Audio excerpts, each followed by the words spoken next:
মা গো, মা, তুমি না একটা কথা বলছিলা মা, যে তোমার কথা শুনি না বলে তুমি না বলছিলা মা আমি নাকি স্বামীর বাড়ি ভাত খেতে পারবো না।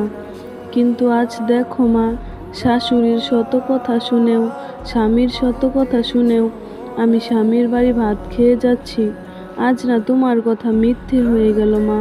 তুমি আমার জন্য দোয়া করো মা, আমি যেন মৃত্যুর আগ পর্যন্ত স্বামীর বাড়ি ভাত খেয়ে যেতে পারি, আর আমার শেষ নিঃশ্বাসটাও যেন আমার স্বামীর বাড়িতেই হয় মা। তুমি আমার জন্য দোয়া করো।